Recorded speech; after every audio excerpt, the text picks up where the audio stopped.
What's up, people, and welcome back to the book club with one mother, three sisters, and a whole lot of hot takes. This is the family plot.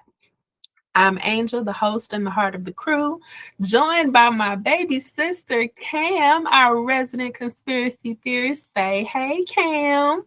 Hey. Yes, she is back temperamentally from her illness, but we're going to let her slide today. And we are joined by our mama Lisa, the matriarch and occasional voice of reason. Say, hey, mom. Hey. And we are joined by Glenna, my sister in law, with the insightful takes. Say, hey, girl. Hello. All right, here's how we get down. Each month, we discuss a book of our choosing, and every week, I'll share a brief summary of the chapters we've read, and then we each pick a discussion question to answer. We'll also share our first impressions, predictions, or whatever else comes up along the way. So, if any of that interests you, pull up a chair, pour some tea, and get cozy as we get into this month's book right here on the family plot, where every chapter digs deep. All right, ladies, it is week 2 of A Dusk of Stars by Lyra Forager. And mom had a really great suggestion. So for those of you who don't plan on ever reading the book, we're going to read the back of it for you before we get into our first impressions and our summary. So mother, if you would do the honors of reading the back of the book, please, just to catch the people up. Okay, just to catch up. This book, beautiful as it is, it revolves around the character Anna. And the back cover says, I've always been drawn to magic. I had no idea it would mess up my life like this. Anna knows what she wants. As the only human being living among the originals of Grimm Academy, life has its challenges. But with her dark past, Anna is no stranger to challenges. When she finally gets the job she always wanted and enters the restricted section of the Grimm Academy library, she is selected by a book. The only problem is no human has ever been selected by a book in the lexicarium. As a newly discovered original, Anna is forced to go from being a librarian to being a student at Grimm Academy. And if that weren't enough, she is forced to study with an annoying new shifter professor, Jericho Bain. But there are strange things happening, dark forces at work that are looking to sow destruction, and a mystery that is begging to be solved. Is Anna a human, an original, or something else entirely? With the fate of all humankind hanging in the balance, Anna is forced to confront her own fears and become more than she ever thought she could be. Yes, thank you, mother, for the summary or description of our monthly book choice. You Are must we welcome. ready to get into the summary of this week's chapters, ladies? All right, let's get into it. I'm gonna pull up slides. Pulling up the slides. Pulling up the slides.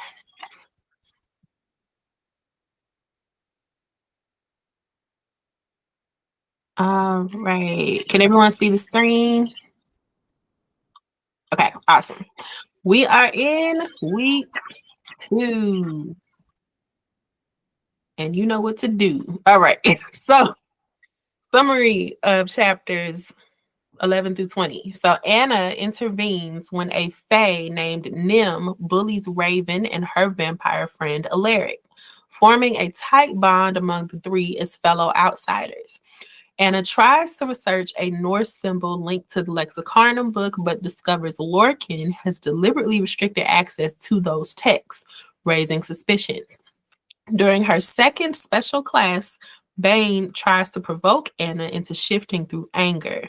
Their standoff escalates when he takes her notebook, ending with mutual hostility and zero cooperation. Anna grows closer to Raven and Alaric, recognizes their shared isolation, and becomes determined to pass her classes, believing she may be the first human to do so. During a shifting exam, another student sabotages Anna. Bane intervenes harshly, humiliating the student publicly, leaving Anna embarrassed and desperate enough to attempt dangerous rituals. Anna attempts a constellation based ritual without success and withdraws socially. A psychic mishap with Raven reveals Anna's unstable powers and deep emotional overload. While performing a Scorpio ritual alone at the river, Anna becomes overwhelmed by despair and nearly ends her life. But Bane saves her, agrees to supervise future rituals, and shows unexpected concern. During a supervised ritual, Anna's animal rejects her. In a trance, she becomes possessive of Bane and crosses a sexual boundary before pulling away and demanding distance. Anna reconciles with Raven and Alaric. Alaric reveals his family's dark history tied to World War II atrocities. They confirm Anna's ritual success without shifting is rare, and Anna begins controlling electricity and convincing herself that Bane influenced her reactions. She resolves to avoid him and focus on exams. During the first term exam, Anna performs flawlessly until a burst of unknown power explodes from her, destroying the entire obstacle course. Fleeing the aftermath, she experiences a disturbing vision involving her parents, blood-stained hands, ritual imagery, and a looming, mocking presence. Ladies, ladies, ladies, let's get into it. First impressions. Who want to go first? Mother, take it away. You said a mouthful. I the symbol that plagues her from the lexicarium on that book, I think is going to be instrumental in identifying uh what she is. I think that symbol is the key because for some reason, after reading this section of the book, I'm a firm believer that and it's only because I guess this is where I'm confused because when she did her ritual that she was successful in and got to speak to her wolf, and the wolf says, "Who are you?" And she started identifying these different titles of herself. She was like, "I'm a librarian." And the wolf ain't respond. And she's like, "I'm this." And the wolf didn't respond. And she said, "I'm a shifter." She said, "No, you're not." So it's like, well, okay, well, I ain't a shifter. And then but she's having all of these magical powers and these magical instances where she's seeing things. She's seeing parts of Raven's past, things from her. So, like I said, we believe she was a shifter, but her a wolf just told her she wasn't. So I'm like, I think that symbol, I think initially, like the book is telling her, is she this, is she that, or something altogether different. I think at this point she must be something altogether different. And I think maybe the binding of the two cultures of individuals have created another culture altogether, and that symbol may be um, the door opener or the or may have the information about what happens when you mix cultures and what other type of powers can be arrived from that. That's my thought. The other thing was I was thinking was Alaric, who started out hating her because he said, we'll know you, but don't nobody know you. Don't come over here. We got our thing going. And you don't want to be with us no way." He was initially pushing her away. I think he's going to prove to be a good true friend in the end because he's already a really good friend of Raven, and he sees that Raven, our Miss Lovegood of this series, is really open to trying to get to know her and befriend her, and I think he's opening up to that as well. And I really feel like he's going to be an asset to her in her self-discovery. And those are my predictions. And with that, I yield. Yes, lovely insights. Thank you, Mother. Glenna, your first impressions, please, ma'am.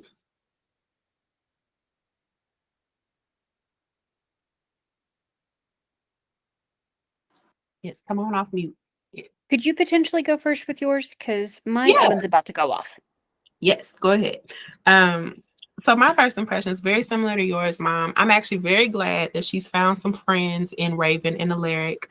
I totally agree. Raven is the Luna Lovegood of this here series. She's so awkward, so quirky, so lovable, so adorable. Alaric, however we're pronouncing it. I do wish, or I hope, that we find out more about his family and what happened in World War II. I feel like that little bit of detail is going to come up later. I hope so. Um, so Anna's animal is a wolf, and her wolf has been very withholding of information. It makes me feel personally like something happened between her and her animal, where her animal's pissed at her. And I only say this because she's much like you said, Mom. She's like, "Well, who is you?" Well, I'm a librarian. Well, I'm this. It very much gives married couple trying to reconcile a disagreement. Like that's just that's how I read that interaction. Um, but yeah, I feel like the wolf withholding information is in part because they maybe had a dispute later. Um, like prior to her even coming to the academy, maybe even in a past life, maybe. Um, and it kind of puts me in the mind of Kingdom of the Feared, where not Kingdom of Fear, yeah, Kingdom of the Curse, Kingdom of the Feared, Kingdom of the Wicked, all of them, where the main character, Amelia, is having no memory of her previous life and therefore having all this frustration with all these answers that she does not have. And the people who are surrounding her cannot give her those answers. So I'm feeling like a very similar dynamic is happening with Anna and her wolf, whether or not it's that the wolf is forbidden from revealing that information or she just doing it to be ornery. I don't know. But it very much puts me in the mind of that. Um, so also my first impression here regarding Anna and Bane. I mean, we talked about it last week. They have a very magnetic attraction. It's very obvious. And I'm I'm finding it amusing and also frustrating how Anna is dealing with that.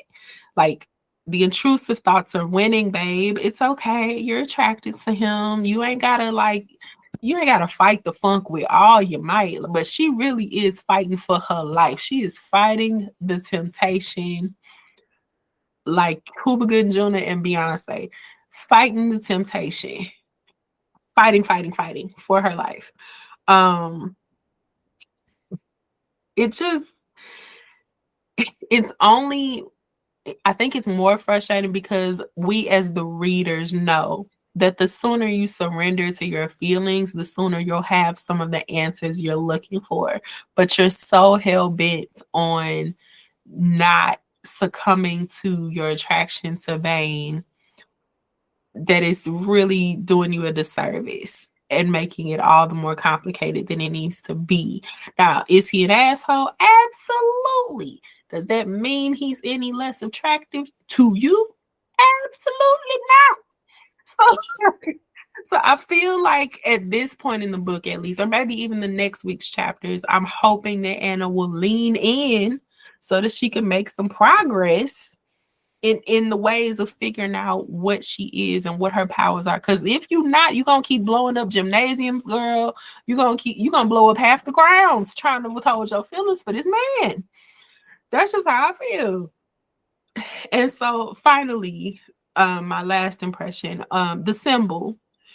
I found it very interesting that we're getting a lot of nods to Norse culture and Norse god lore, this world that has been built in these first couple of chapters does point to a lot of fantastical lore anyway. We've got the vampires, we've got the shifters, we got the fays. I'm interested to see how Norse gods and their history plays a part in whatever Anna is, because clearly she's not a shifter. I'm wondering, you got a little Norse god in you? Is you like Thor? You got a hammer or something? And if not that, okay, what is it? How I'm really curious to see how the author is going to weave this in here. Or could a Norse god maybe not be in Anna's bloodline, but be a potential enemy? Who's to say? And with that, I yield my first impressions. Glenna, come on with it, man. I have to agree with most of what you guys have said. Um, Mind you, I caught bits and pieces of it from the kitchen. I think the symbol is definitely playing a huge role. I think it's interesting that just her thinking of the symbol is enough to get a reaction out of her magic, and not her shifting, not her access to her wolf or whatever, so to speak. It gives her access to her magic. I think the shifter is a red herring. I don't think that she's obviously her wolf said she's not one. So I don't think that necessarily. I think either she's not solely a shifter, and that the wolf said no because she didn't fully identify herself, um, or she's a different creature altogether, potentially a demigod or something along those lines. So it's definitely interesting. I agree. I love the burgeoning friendship between Raven and Alaric and everyone.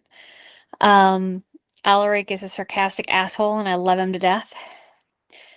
But I kind of understand why he's a sarcastic asshole. So I get that. Um,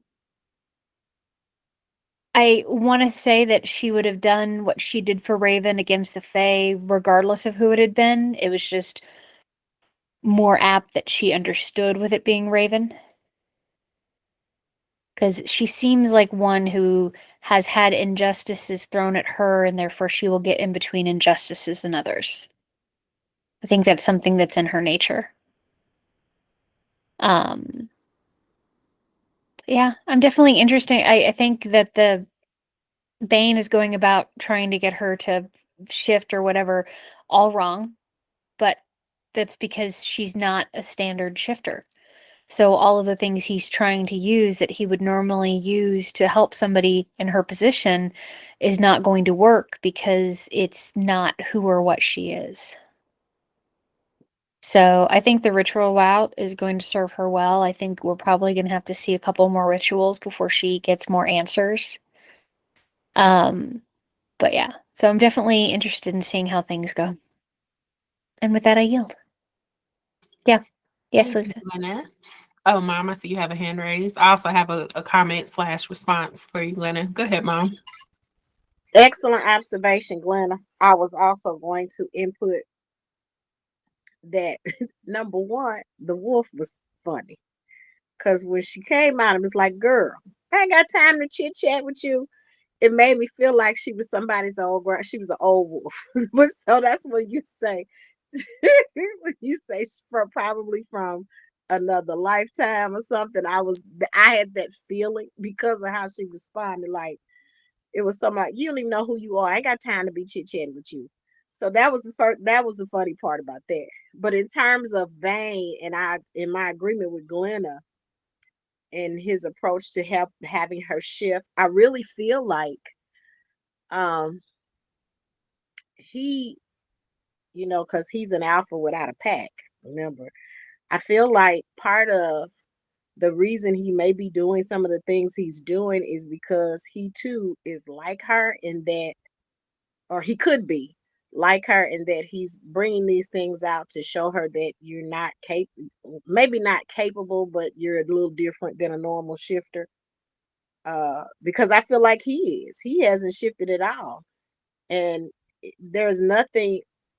He's so nonchalant about everything pretty much. All the stuff the students are doing is just like, oh, whatever the hell. And unless somebody's getting hurt or something crazy, he doesn't even raise an eyebrow to it.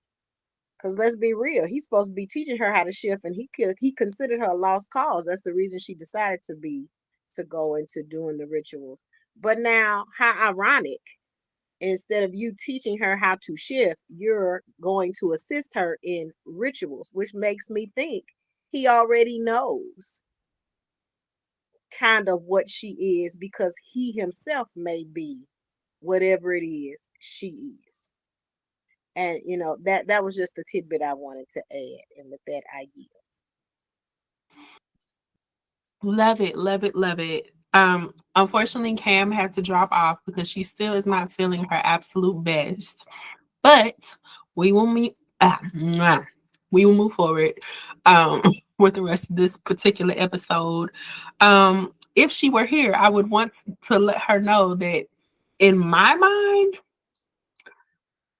Anna approaching the bully just puts me in the mind of Cam approaching her kids at the school she works because Anna has described herself as very short.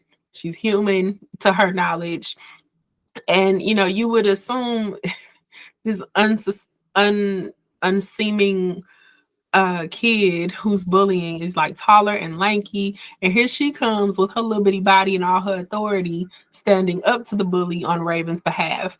I very much feel like that is a scene straight out of the life of my good sister Cam being at work and breaking up these children who are like twice her size.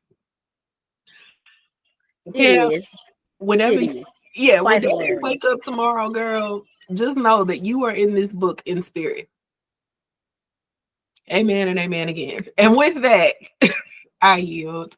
Well, ladies, we ready to get into the questions? All right, all right, all right. We have power without control, knowledge as control, consent, influence, and authority, and cycles of violence and legacy. Lena, why don't you pick first? Consent, influence, and authority. Anna's ritual with Bane blurs lines of power, influence, and agency. How should readers interpret this moment? Magical interference, emotional vulnerability, or something else entirely?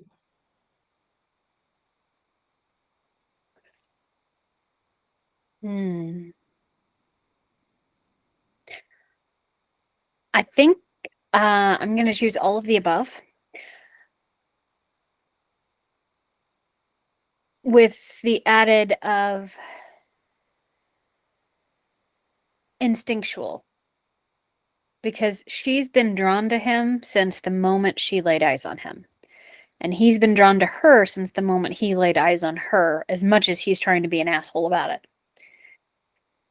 And I think that the intensity of the ritual obliterated her walls. So I think that's where the magical interference and emotional availability happened and led to the situation that occurred. I don't think that she would have allowed herself to slip into that situation had she been fully aware of and fully capable in her thought processes. There's the words I was trying to come up with.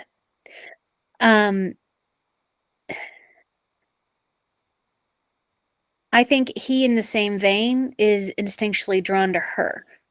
I find it interesting that when she was doing the first ritual outside, that he was suddenly there when she was potentially in danger. Every time she's going to be in a position where she could be harmed, he's magically there. Like, after the incident occurred, he'd been avoiding her for ages, and then all of a sudden, he takes over running the test.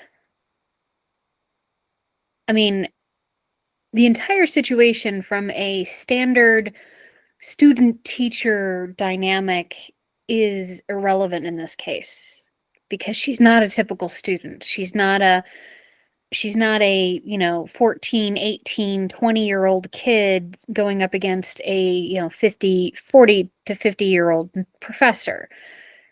This is a almost 30-year-old woman who is who started out on a colleague level with a teacher who's maybe 4 to 5 years older than her at best, if not the same age as her, where she suddenly drops down. It doesn't change their initial. It blurs the line of influence and authority.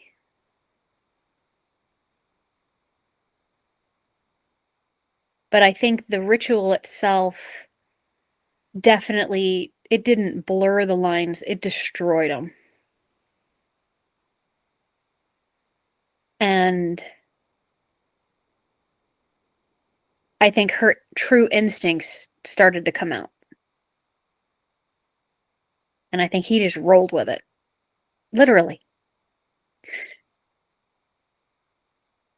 And with that, I yield. And by roll, audience, she means they was rolling around in that there forest, doing some things. Getting that freaknik on. That's what that was. Under the moon, fighting temptation no more. I do have to say, is, considering the spicy books that are out there, this was positively G-rated by comparison to some of the stuff we've run across. Agreed. Especially for a first encounter. So it was quite refreshing while it was as emotionally intense as the situation was, it wasn't graphic by any nature. So my absolute props to the author on handling that in such a delightful way. Agreed. Anna definitely did not strike me as someone who would just dang near jump this man's bones, but that's literally what we read. And it was interesting to me how, like you said, her walls, her shields were completely obliterated, and she seemed to be aware of it, but it's described as almost like an out-of-body experience. So I agree. I like the way the author has written this. It's not like just a bunch of in-your-face soft porn BS. it actually made sense for the story. That's where I'm going with it. Now, mind you, I'm not opposed to spice in the things that I read, but I like when it's done with elegance rather than with vulgarity. Same. All right. Mom, anything to add or respond on this question? No, Glenna hit that one on the head. I agree. And she's right. He's always happen to beat her whenever she's in danger. Always watching, Wazowski. Always watching. All right.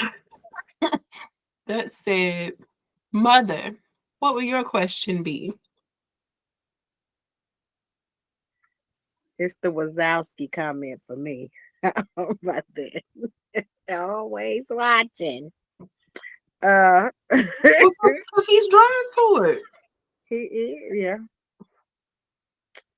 Draw me nearer, precious Lord. Like they are drawn to each other. Okay. These last ones. Let's see. Power without control, knowledge as control, and cycles of violence and legacy.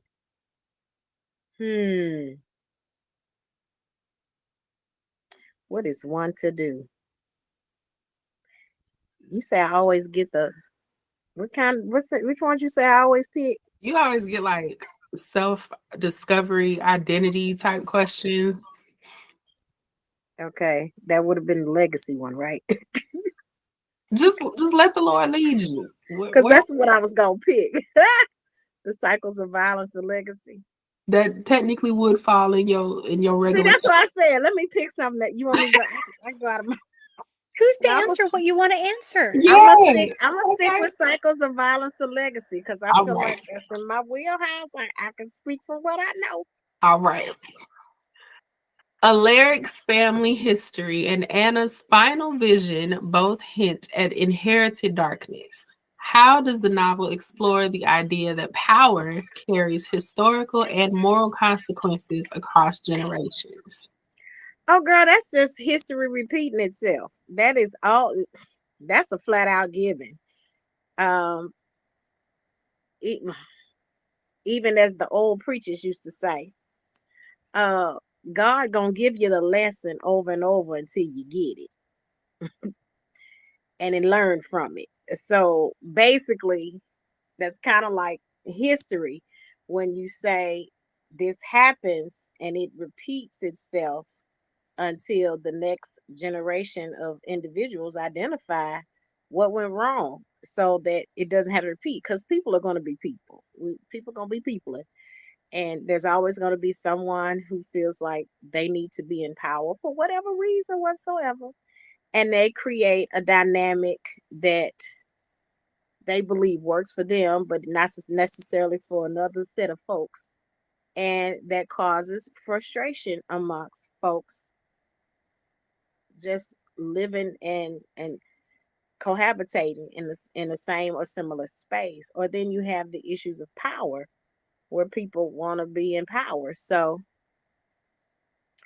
the problem with, I mean, a large family, they clearly was on the wrong side because they, for whatever reason, and it didn't go. I think the only part I was disappointed in finding out about Alaric's history was that it did not go, it just says they were on the wrong side of power, but it didn't go into detail as to which part they played in being on the wrong side. I think for me personally, I would have wanted more history on what was his family doing within that war that made them on the wrong side. I mean, yeah, you could be for one side or the other, but what did your family contribute to it that caused them to have to be locked up when they woke up? Yes, Glenna. The inferences that they were giving in the chapters were subtly referencing Nazi Germany. Yeah, I know, but so they were, because they were vampires and they went into hibernation for so long.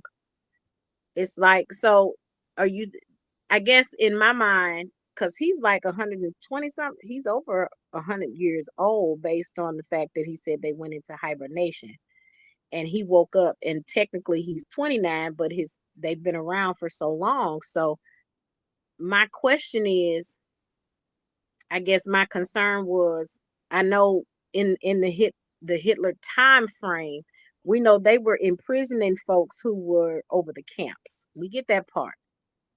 But if he's as old as he says he is, being a vampire who was in hibernation, who would be alive that would know his family that intimately, or and would be able to say that they just don't look like somebody? You know what I mean? It's like, it seems like that set of folks would have passed on.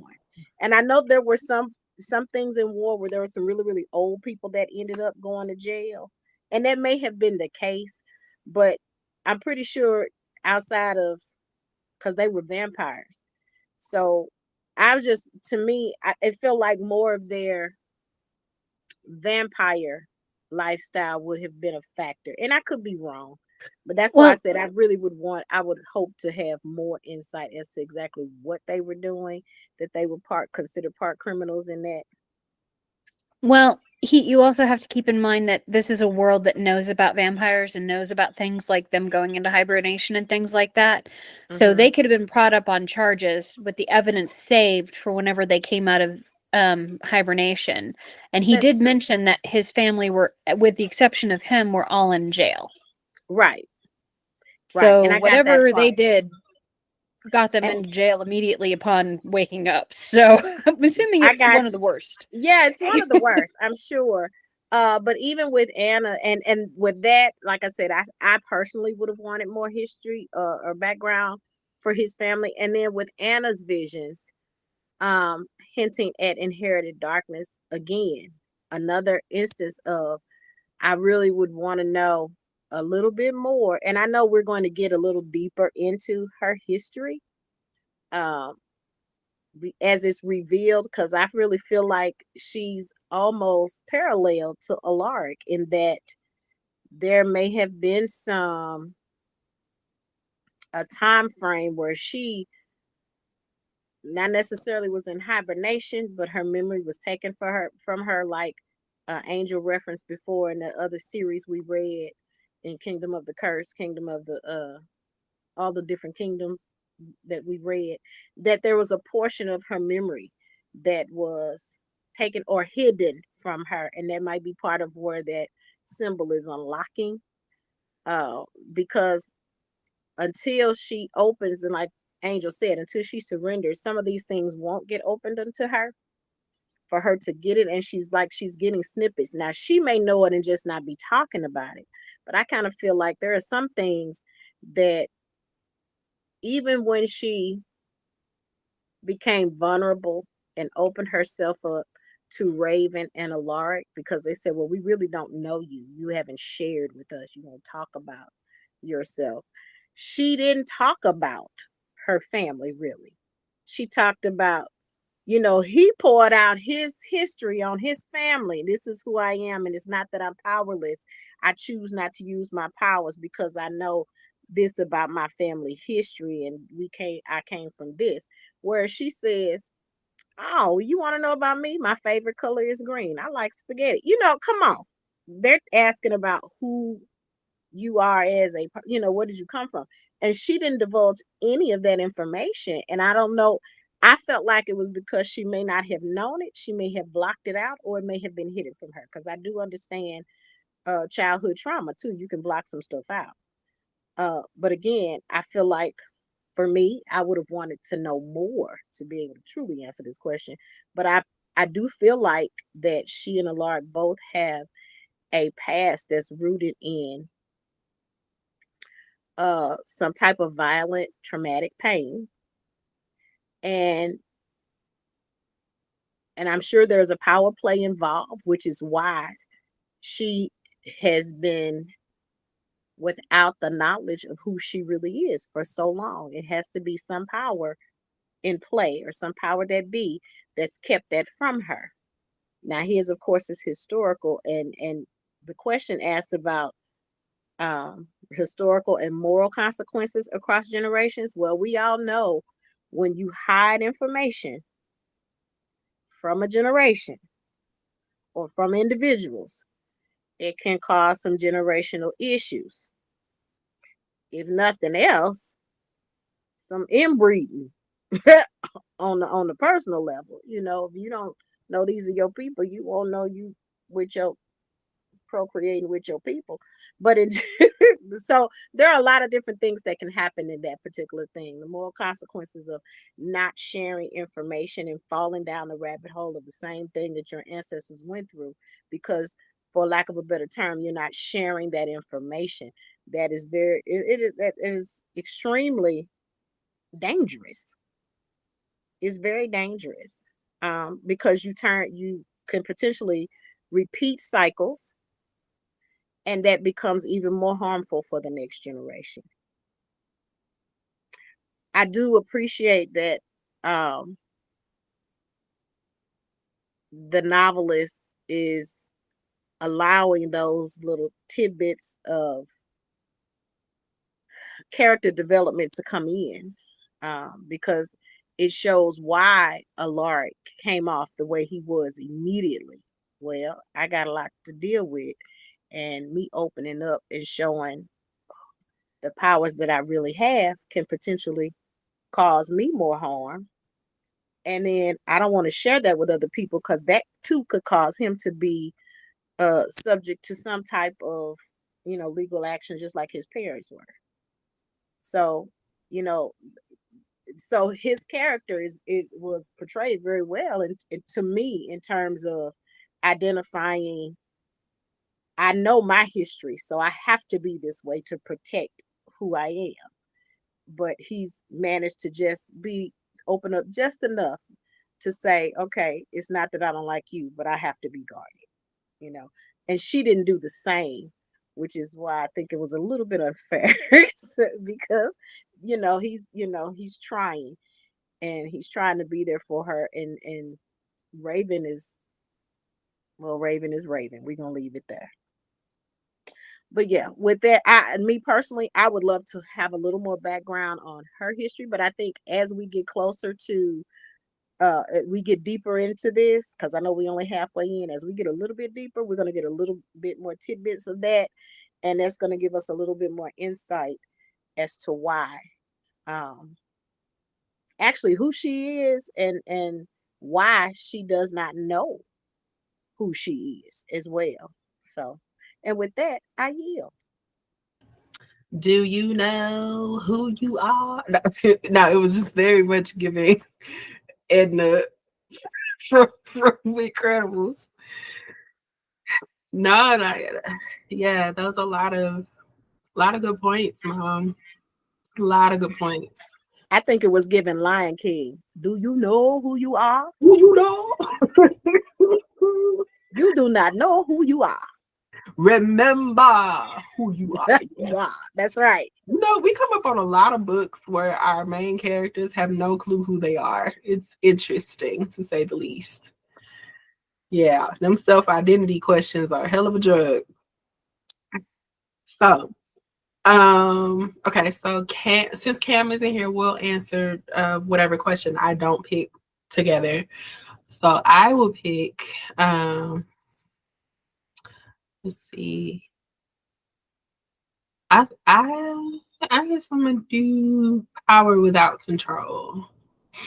I said you would get that one. You know, You staying in your wheelhouse. I'm usually in like the social justice, social And commentary bag of questions, and I'm just we like, know you're gonna stay there. I'm gonna try something a little different. Okay. Anna's abilities are growing faster than her understanding of them. Is her biggest danger external forces or her emotional state when wielding powers she doesn't yet understand? Um, so short answer, I feel like external threats are present, but I do feel like her emotional state is the biggest threat. Um, and I said it because we've seen it recurring in a couple of different areas. So like first her powers spike in moments where she feels humiliated, right? So like the exam explosion, blowing up the whole gymnasium. Then she nearly dies from that ritual because she's driven by all this despair and guilt, not necessarily because she lacks magical skill or guidance. And then she unintentionally harms Raven when she's overwhelmed by this um like empathetic overload. It almost feels like you've heard the terms about empaths feeling other people's feelings. Like I feel like that sort of describes what happened with that interaction with Raven. And then her possessiveness over Bane, or this reaction to Bane, I feel like it happened in part because she was completely dissociated and emotionally vulnerable. So she wasn't even consciously choosing to be intimate with this man. She's just being knocked to and fro with her emotions. And I think that makes this dangerous to herself and to other people, because it's like her magic appears to be, what's the word? Um catalytic. Catalytic. Ah, emotionally catalytic. Cataclysmic. See, something like that. Y'all know what I'm trying to say. But yeah, Unstable. like her magic is not waiting for her to master her skills or for her permission. It's just responding to her inner state. Very much like Emilia from Carrie Maniscalco's Kingdom of the Whatever series. So yeah, and I think that's what I was mentioning earlier, how amusing it is for her to keep fighting her feelings for Bane, because that's really where the unlocking of your magic is probably going to happen.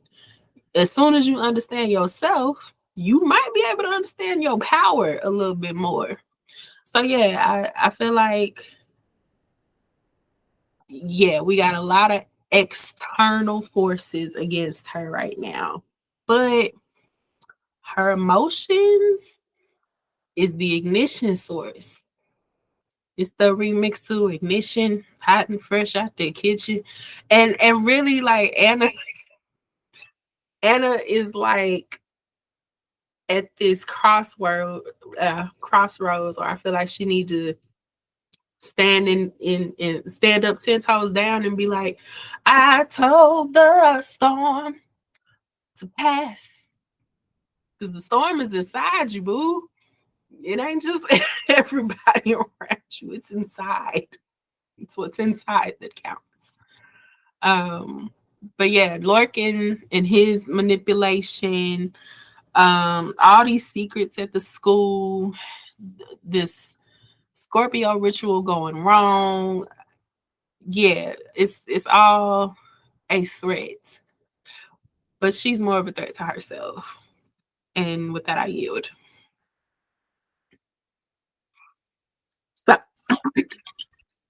any questions, feedback, anything on that, ladies, before we move to the last? Meet me at the crossroads, or you won't be lonely. Meet me at the crossroads, or you won't be lonely. See, if she go meet Bane at the crossroads, she gonna get over all this. I'm sorry. It's the music thing. I'm sorry. The crossroads, the beach, wherever they meet. And Glenna is just smiling at both of us, cracking up on the inside. You know what? I really wish that in the playback they could see all our screens at one time. Because we be over here having a time. And the reaction faces that Glenna and Cam be giving, it's a good time. All right. Last question, ladies. Knowledge as control. So Lorcan deliberately restricts Anna's access to information. What does the story suggest about who controls knowledge and why that control matters more than brute power? Who will go first? Glenna, go for it. First off, okay. There's a part of me just in the interaction that he had with her in this, even though we got a lot of him in the last section of the book and we got only like a snapshot of him in this one, my opinion of him has changed slightly. Now, it can change different after we have more interactions, but I'm getting the impression that he's trying to protect her. And it was just in the tone of how he spoke with her. And every time she thinks about the symbol, every time her mental capacities brush against this information, she has an explosion of power. And I'm wondering if he's trying to help her come to terms with all of this in a slower, natural state rather than the forced deluge that having access to that information would allow. And I understand that, the people who have power are the ones holding the information, and knowledge is power, especially in her worldview, because being a librarian, having access to source material is like her life's blood. And I think that's why that information was removed, because too much power, too much, not too much power, too much knowledge too fast can be detrimental in some cases.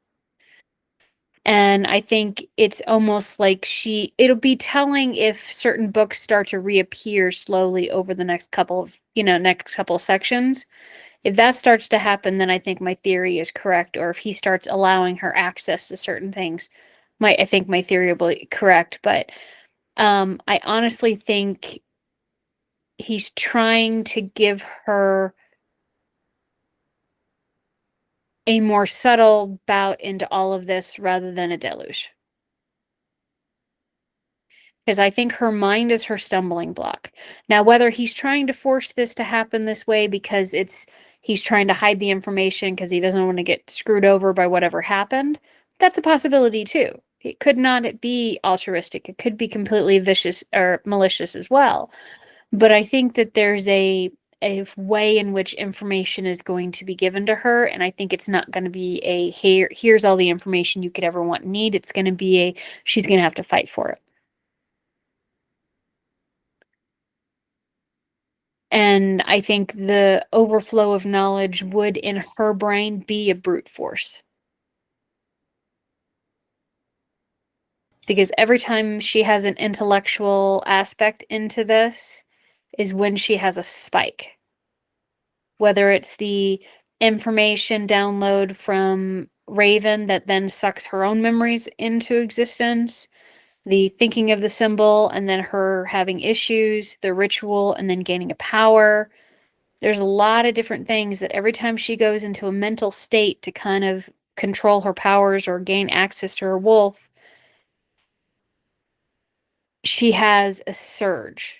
And I think anything that would contribute to the level of mental gymnastics she does trying to get this information could be detrimental to her if it's done too quickly.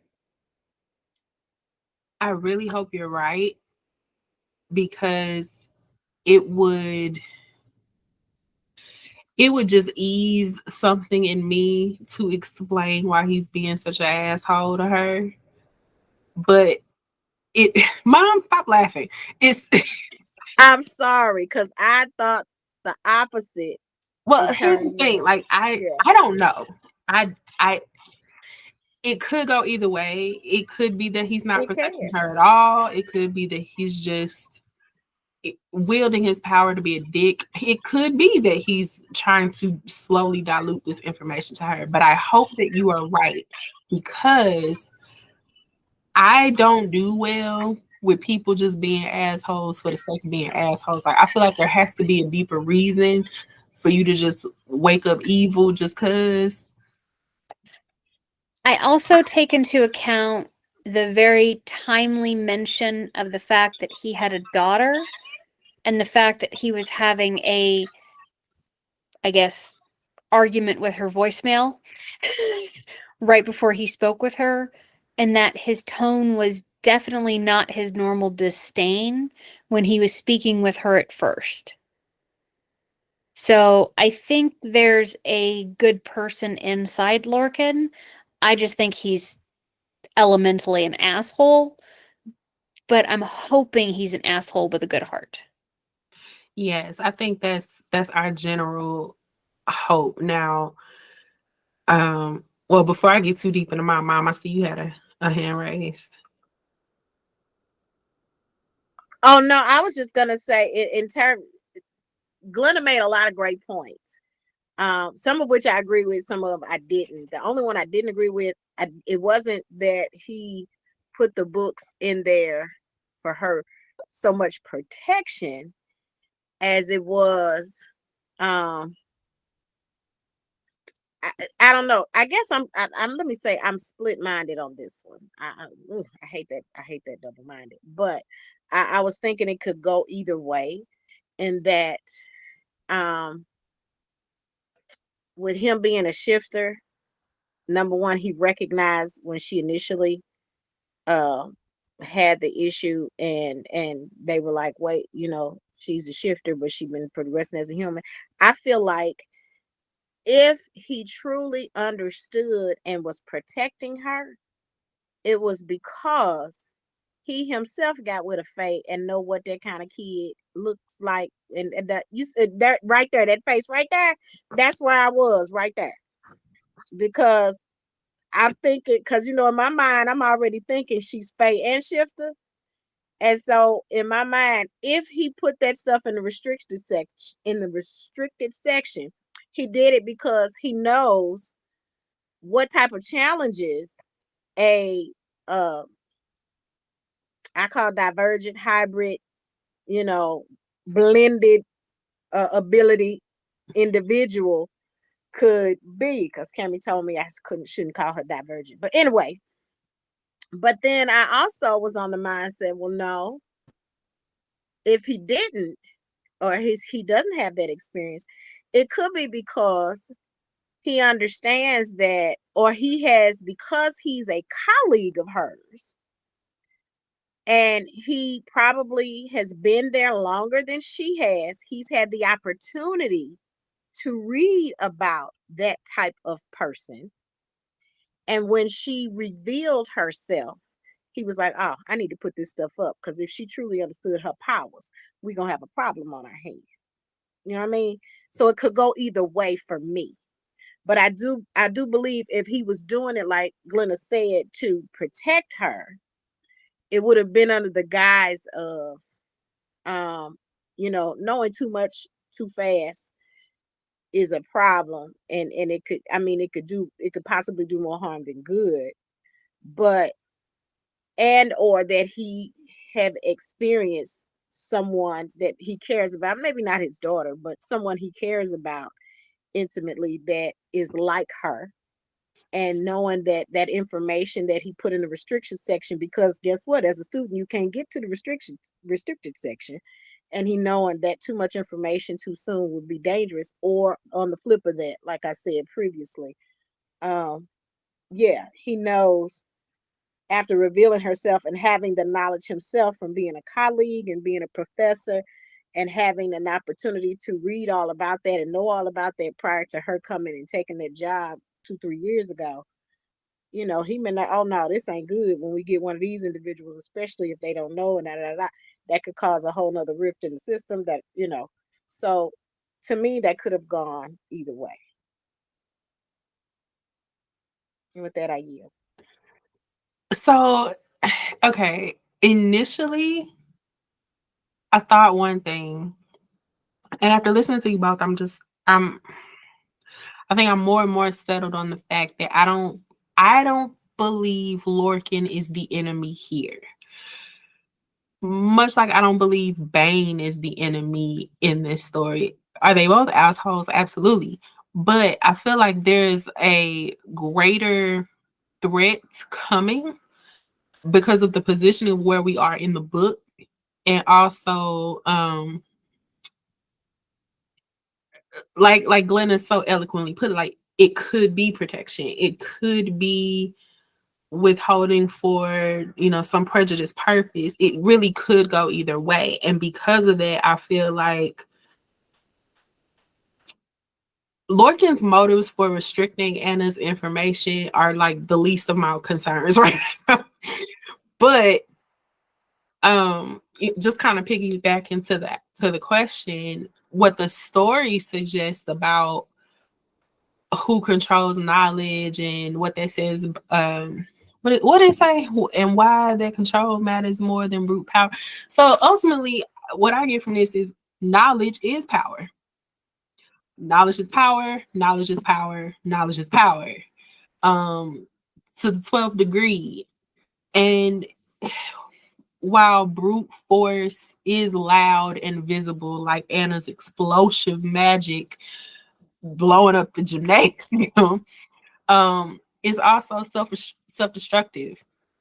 But knowledge, on the other hand, is quiet and enduring. And those who control knowledge get the autonomy to decide who gets dismissed, much like Lorcan dismissed Anna. Um, those people get to decide whose histories are remembered or erased. So all these magical beings at this school, all of the events of the World War II happenings, the people in control of the history and that knowledge are in power because of that. Um, and as I'm sitting here thinking about Lorcan, I mean, it's so beautifully ironic that she's a librarian and he's withholding her ability to get information. He's powerful just in that alone, in that he gets to define what she is.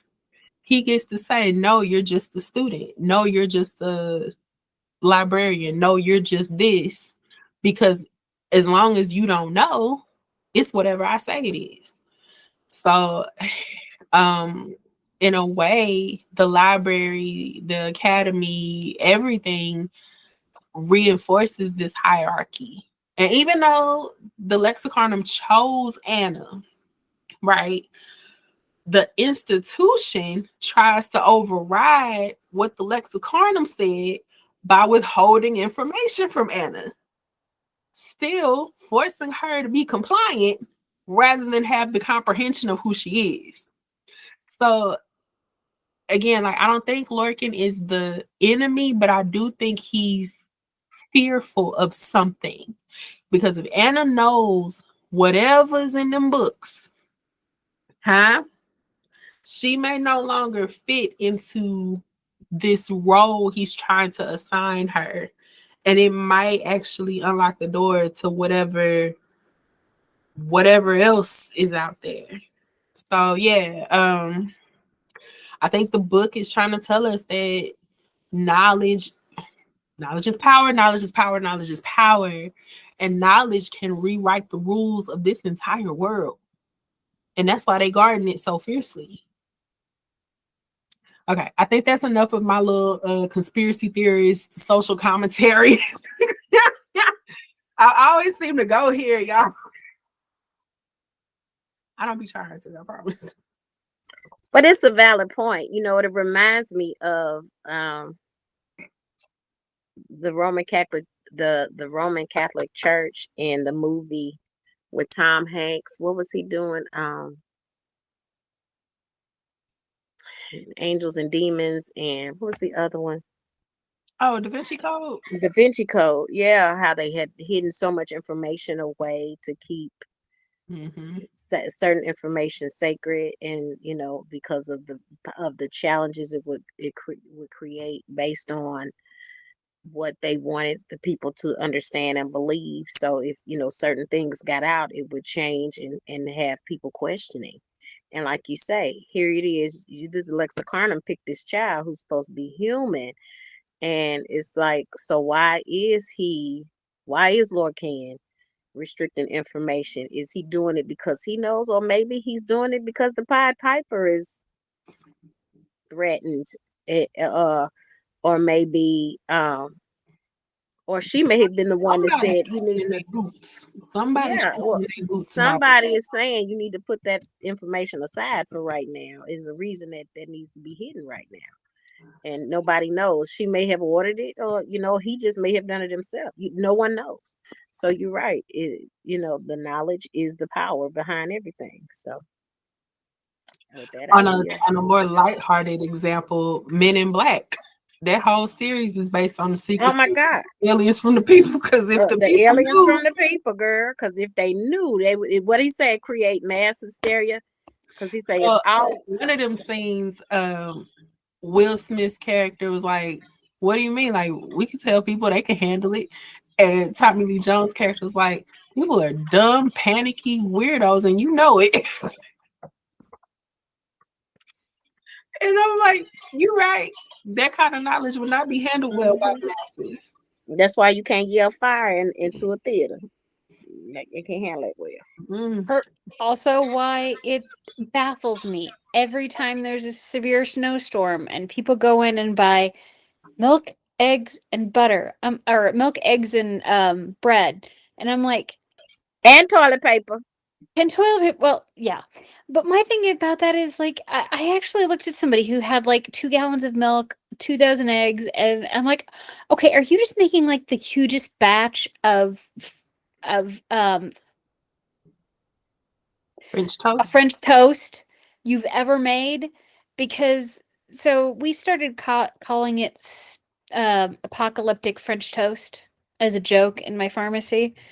Because it's like, it's hilarious because every time people panic, they do the stupidest things.